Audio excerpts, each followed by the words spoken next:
Hello guys, I'm Ngashigi Kangleipak viewer member Taram Noxeri. Aduga guys, si car sing ko ma kam tin na pat ke do yeng wang ang do yeng khang ni si car ja ni tin nai ne ko pa da nai ne. As the sun was rising on the 4th of April, days and weeks and years have been bypassing. I was stuck in this, no being too faithful, so young and dumb, I never learned it. Mama told me you should never play with the heart. Maybe I should told you this right from the very start. Baby, I was tired of you playing my broken heart. Now it's you that want to restart. Sometimes cái em nhau đấy, yêu, lùi, prata minute gari cái chạm mà này xí cái gì đó, start tàu phong bạc thâu bây giờ bên gì à, tại để thâu cái xí cái này như vậy, pra, nó na thâu pra lùi lùi thâu thôi mà anh ra, mới battery out đấy bác, battery mà hấp cái đó start.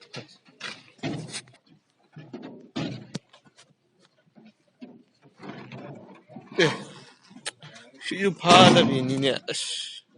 Này sẽ ăn thằng đời game.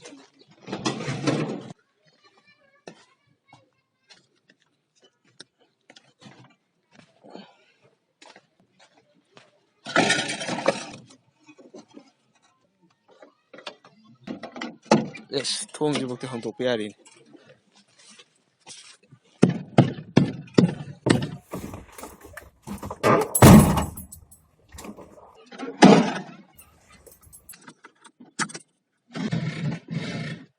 Battery thing na yung dia doon na eh.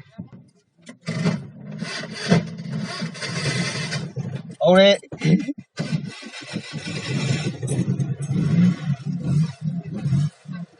Start đi hậu rồi, tao ngắt tăng sang gì, không có tụt khi này vậy.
Break yang di gari da break ram da bini ko ai na thau ha ko matam da kumbra baba da haiduk tare moi na pu matam ching a prop ne da baba lai baba da haiduk ta pai ta haiduk ga di thau anu khol anu gari to da thing ga di ko kan bala mayam ne khagi du ni ko adu ga si gari si car ga 800 ne ba Maruti 800 mayam ne khanga mane do si je modi do go da te sam to ko do da te si ma thaki de kak that le ma ko si kak that la ga do ma khoi na ke no tong ne ba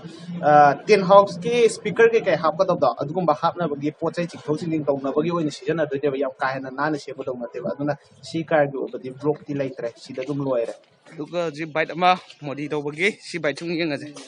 loi di loi do re 80% gom di loi sale ma me am si details sung kamai to ni kholin ma I ta re si de heng phajar kan de wa ta ne inge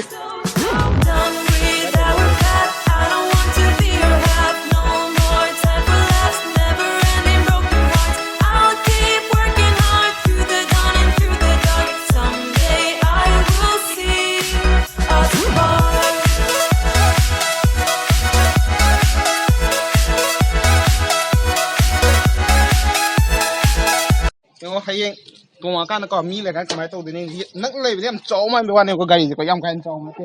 si do na mi ni tung ba di ya khai di wa tong ma le ka mi ni chap cha ba ni mi ni chap cha ba o ni hai tong ma tong ne si la ke kai yum dai ka RC di style này này ni lo ta ne si yum si ko si de sang tok pa man bi wa ne ko sang tok tam ne ba company de tel han ma sai company si sai ka lo ne ꯁꯤ ꯇꯦꯜꯍꯜꯂꯛꯄꯗ ꯁꯤ ꯁꯥꯡꯕ ꯃꯥꯟꯕꯅꯦ ꯁꯤ ꯑꯣꯏꯅ ꯐꯖꯩ ꯁꯤ ꯂꯥꯛꯇꯣꯏꯁꯦ Done with our path. I don't want to be your half. No more time for laughs. Never ending broken hearts. I'll keep working hard through the dawn and through the dark. Someday I will see us apart.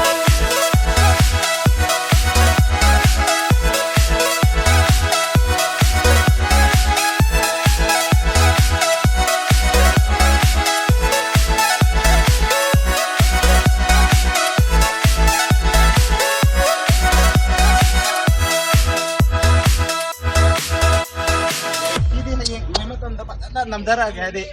yani ba akoi dum lai dom ni ko ado ana thudara phagado si je kari gari di shim to phono de yeng tarang mang japani gyamen ta dam ne adu haike da subscriber na hapudo ising phangbo wa bro khopra da tuti bri ta ye da tuti di am kuina ta de ba chuchampur gone de ko ado bo guha to kana guha je tawre da na ko guha de ising gi tok mai khangma mi jang mane khangda mi jang tam da lai be mi de guha ja pa na khangam mo ising ja iput ne ba thulai je haide ching da di pukri ke thamba ya de dana adum ising do kang ba pukri lai ba ya de ba ching da di pukri lai te ne si well ada sa jaga ji ne ising yam phangbo be ne si yam ti nang na lai je ado si ising ge nai dra nai ba je si dei sokal la ne si ising hapchan ba du na te ga akoi na ko masa don thokchar pa ne si dei lokhol ani si da haijal ani si da haijal nung ga lengoi ga hapina aduga horen tarak mo ta si ta do ne do ising yam ti lu na tai ba aduga well je ko khambra ising lu ba ma pa nai ba ma pa yam yo ba do ya pa da lu ba ma pa je ado kai gari de semano haibado tenki je pura ori tagre saulo egre si kai gari tenki ne ba discover gi ne ba je discover gi mang idre ba je mai de ta ne tenki pa so kan de masak chengo ni sa ge yeng mo look che anu lu ma lai si hayang rang ga pakuma tam de na phaja do ni to chi de si doi ba kan da atai mo ka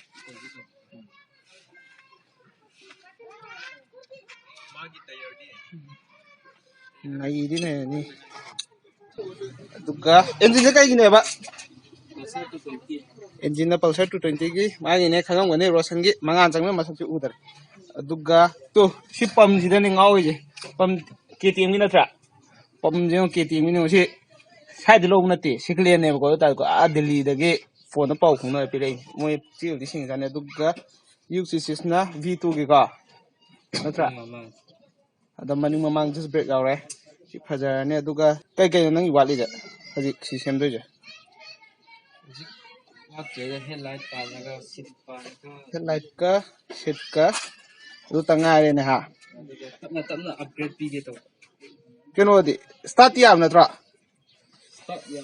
si challenger de nang ulap ko challenger du ne ba khangbra nam ka i vlog yeng bo time mind du ulap ko de ado si je pa la ro si kai no ji ba lo de makon yam hoi ra o makon ta ba bamba mayam ni yeng ge ba video du ko yok sang mamang gi video ne ba tha January tha da nam gi ba video ne ba ko aduga hojik lak to ba video ji na khambra hojik ki oi ba habi yok sang matung da oi ba video hadi hojik pudi dukan thong loi lo la lai re ko kem to dre aduda nam gi ba video adugi video du ne habde yam thuna cherau ba nang na ba lotion ga ni na plan to jara mane ba angang du na do bo la i ba poche asi na plan do fail ore aduna hajiki oina luara pa je kamra ma chi nung cha da putin nung kak padi loi re aduga rang kap na bagi system je hore chume rang kap ju loi re rang kap ge video do adui matek pingo potu di pangkhatrem ne ko pangkhata ta ju kamra do video do yengo bhai de As the sun was rising on the 4th of April, days and weeks and years have been bypassing. I was stuck in this, no being too faithful, so young and dumb, I never learned it. Mama told me you should never play with the heart. Maybe I should told you this right from the very start. Baby, I was tired of you playing my broken heart. Now it's you that want to restart, but I am so done with our path. I don't want to be your half. No more time for laughs. Never guys ai video je ko thagnak cricket or ge kam kan thagnak no khote no admai na thangba koi gi pakta ba army sing ma yana me ko time table amagi